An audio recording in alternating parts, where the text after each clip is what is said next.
Hollywood സിനിമകളിലും American pop സംസ്കാരത്തിലും ഒരു കാലത്ത് ഏറ്റവും കൂടുതൽ പരിഹസിക്കപ്പെട്ടിരുന്ന ഒരു കഥാപാത്രമുണ്ട്. 20കളിലും 30കളിലും മാതാപിതാക്കളുടെ വീടിൻ്റെ ബേസ്മെൻറ്റിൽ ഒതുങ്ങിക്കൂടുന്ന സ്വന്തമായി ഒന്നും നേടാനാകാത്ത യുവാക്കൾ. പാശ്ചാത്യ ലോകത്ത് 18 വയസ്സ് തികയുക എന്നാൽ സ്വന്തം പെട്ടിയുമെടുത്ത് വലിയ വിദ്യാഭ്യാസ വായ്പകളുമെടുത്ത് സ്വയം ജീവിക്കാൻ ഇറങ്ങിത്തിരിക്കുക എന്നതായിരുന്നു അലിഖിതമായ നിയമം. മാതാപിതാക്കളുടെ തണലിൽ തുടരുന്നത് ഒരു വലിയ സാമൂഹിക അപമാനമായി പോലും അവർ കണ്ടിരുന്നു. എന്നാൽ ഇന്ന് കാലം മാറിയിരിക്കുകയാണ്. പാശ്ചാത്യ ലോകത്തെ ഈ പരമ്പരാഗത ചിന്താഗതികളെ അപ്പാടെ തിരുത്തിക്കുറിക്കുന്ന പുതിയ കണക്കുകളാണ് ഇപ്പോൾ പുറത്തു വരുന്നത്. പതിറ്റാണ്ടുകളായി ഇന്ത്യ പോലെയുള്ള ഏഷ്യൻ രാജ്യങ്ങളിൽ നിലനിൽക്കുന്ന കുടുംബ സംവിധാനങ്ങളെയും മാതാപിതാക്കൾക്കൊപ്പം ജീവിക്കുന്ന രീതിയെയും ഒരു കാലത്ത് പുച്ഛത്തോടെ നോക്കിക്കണ്ടിരുന്ന അമേരിക്ക ഇന്ന് അതേ പാതയിലേക്ക് അതിവേഗം നീങ്ങിക്കൊണ്ടിരിക്കുകയാണ്.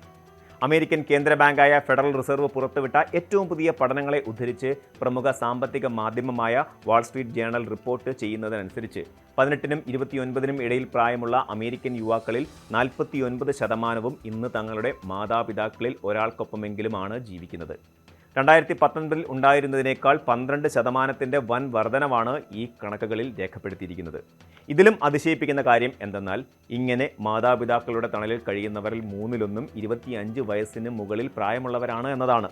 ഇന്ത്യക്കാരെ സംബന്ധിച്ചിടത്തോളം ഇത് തികച്ചും സ്വാഭാവികമായ ഒരു കാര്യമാണെങ്കിലും കടുത്ത വ്യക്തി സ്വാതന്ത്ര്യത്തിലും ചെറുപ്പത്തിലെയുള്ള സാമ്പത്തിക സ്വാതന്ത്ര്യത്തിലും വിശ്വസിച്ചിരുന്ന അമേരിക്കൻ സമൂഹത്തിന് ഇതൊരു വലിയ സാംസ്കാരിക മാറ്റമാണ്. മാതാപിതാക്കൾക്കൊപ്പം ജീവിക്കുന്നത് ഒരു പരാജയത്തിൻ്റെ ലക്ഷണമായി കണ്ടിരുന്ന അവസ്ഥയിൽ നിന്ന് മാറി അത് ബുദ്ധിപരമായ ഒരു സാമ്പത്തിക തീരുമാനമായി ഇന്ന് അമേരിക്കൻ സമൂഹം അംഗീകരിച്ചു തുടങ്ങിയിരിക്കുന്നു. ഈ സാംസ്കാരിക മാറ്റത്തിന് പിന്നിൽ കേവലം മടി മാത്രമല്ല, കൃത്യമായ ചില കടുത്ത സാമ്പത്തിക യാഥാർത്ഥ്യങ്ങളുമുണ്ട്. അമേരിക്കയിലെ ഇന്നത്തെ ആകാശം മുട്ടുന്ന ഭവന നിരക്കുകളും നഗരങ്ങളിലെ വർദ്ധിച്ചു വരുന്ന വാടകയും ചെറുപ്പക്കാരുടെ തോളിലുള്ള ഭീമമായ വിദ്യാഭ്യാസ വായ്പകളുമൊക്കെയാണ് അവരെ വീണ്ടും മാതാപിതാക്കളുടെ വീട്ടിലേക്ക് മടങ്ങാൻ പ്രേരിപ്പിക്കുന്നത്.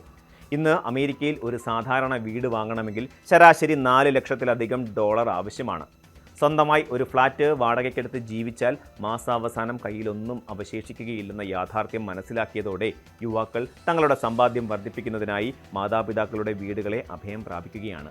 മുൻകാലങ്ങളിൽ 30 വയസ്സിൽ സ്വന്തമായി വീട് വാങ്ങിയിരുന്ന മാതാപിതാക്കളുടെ തലമുറയ്ക്ക് ഇന്നത്തെ വിപണിയിലെ പ്രതിസന്ധികൾ നന്നായി അറിയാം. അതുകൊണ്ട് തന്നെ തങ്ങളുടെ മക്കൾ ഒപ്പം താമസിക്കുന്നതിനെ വലിയൊരു ഭാരമായി കാണാൻ ഇന്നത്തെ അമേരിക്കൻ മാതാപിതാക്കളും തയ്യാറാകുന്നില്ല.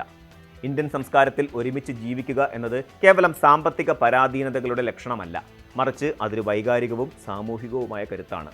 പ്രതിസന്ധി ഘട്ടങ്ങളിൽ പരസ്പര സഹായമാകാനും പ്രായമായ മാതാപിതാക്കളെ പരിചരിക്കാനും പരസ്പരം വൈകാരിക പിന്തുണ നൽകാനുമൊക്കെയുള്ള ഒരു വലിയ സുരക്ഷാ വലയമാണ് ഇന്ത്യൻ കുടുംബങ്ങൾ പ്രവർത്തിക്കുന്നത്. ഈ മാതൃകയെ ഒരു കാലത്ത് വ്യക്തിഗത വളർച്ചയ്ക്ക് തടസ്സമായി കണ്ടിരുന്ന പാശ്ചാത്യ ലോകം ഇന്ന് അതിൻ്റെ പ്രായോഗികതയും സുരക്ഷിതത്വവും തിരിച്ചറിയാൻ തുടങ്ങിയിരിക്കുന്നു. മാതാപിതാക്കൾക്കൊപ്പം ജീവിക്കുന്നത് വഴി യുവാക്കൾക്ക് തങ്ങളുടെ വരുമാനം ഭാവിയിലേക്ക് സുരക്ഷിതമായി നിക്ഷേപിക്കാൻ സാധിക്കുന്നുണ്ട്.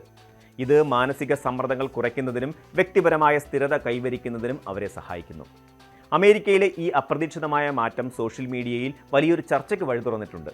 ഇതിനിടയിലാണ് 2 പതിറ്റാണ്ടുകൾക്ക് മുമ്പ് ബോളിവുഡ് താരം ഐശ്വര്യ റായ് അന്താരാഷ്ട്ര മാധ്യമമായ ഡേവിഡ് ലെറ്റർമാൻ ഷോയിൽ നൽകിയ മറുപടിയുടെ വീഡിയോ വീണ്ടും വൈറലാകുന്നത്. അന്ന് ഐശ്വര്യയുടെ ഹോളിവുഡ് ചിത്രത്തിൻ്റെ പ്രചാരണത്തിനായി അവതാരകൻ ഒരു തമാശയെന്നോണം ചോദിച്ചു, നിങ്ങളിപ്പോഴും മാതാപിതാക്കൾക്കൊപ്പമാണോ ജീവിക്കുന്നത്? ഇന്ത്യയിൽ അത് സാധാരണമാണോ? ഒട്ടും പതറാതെയും മനോഹരമായ ഒരു പുഞ്ചിരിയോടെയും ഐശ്വര്യ നൽകിയ മറുപടി ഇങ്ങനെയായിരുന്നു, മാതാപിതാക്കൾക്കൊപ്പം ജീവിക്കുന്നത് തികച്ചും സ്വാഭാവികമാണ്. കാരണം ഇന്ത്യയിൽ രാത്രി ഒന്നിച്ച് ഭക്ഷണം കഴിക്കാൻ ഞങ്ങൾക്ക് മാതാപിതാക്കളിൽ നിന്ന് മുൻകൂട്ടി അപ്പോയിൻമെൻ്റ് എടുക്കേണ്ടതില്ല.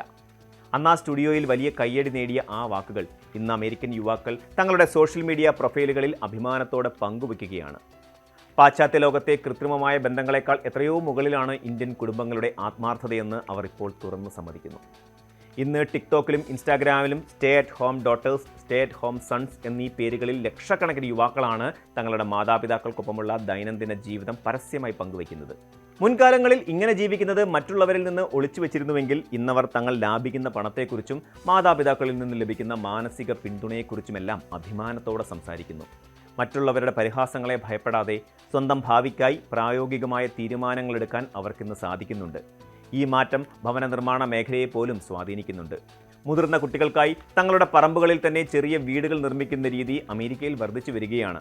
കാലം മാറുന്നതിനനുസരിച്ച് വിജയത്തിൻ്റെയും സ്വാതന്ത്ര്യത്തിൻ്റെയും നിർവചനങ്ങളും മാറിക്കൊണ്ടിരിക്കുകയാണ്. 18 വയസ്സിൽ വീട് വിട്ടിറങ്ങിയതാണ് യഥാർത്ഥ സ്വാതന്ത്ര്യമെന്ന് വിശ്വസിച്ചിരുന്ന ഒരു സമൂഹം ഇന്ന് കുടുംബത്തിൻ്റെ മൂല്യവും ഒരുമിച്ച് ജീവിക്കുന്നതിലെ പ്രായോഗിക നേട്ടങ്ങളും തിരിച്ചറിയുകയാണ്. വ്യക്തി സ്വാതന്ത്ര്യത്തിൻ്റെ അതിപ്രസരത്തിൽ നിന്ന് മാറി പരസ്പര സഹകരണത്തിൻ്റെയും കുടുംബ ബന്ധങ്ങളുടെയും പ്രാധാന്യത്തിലേക്ക് ലോകം മടങ്ങിയെത്തുമ്പോൾ ഇന്ത്യയുടെ പരമ്പരാഗത ജീവിതശൈലി കാലത്തിന് മുൻപേ സഞ്ചരിച്ച ഒന്നായിരുന്നുവെന്ന് വീണ്ടും തെളിയുകയാണ്. കൂടുതൽ വാർത്തകൾക്ക് news 18 Keralam YouTube channel subscribe ചെയ്യുക.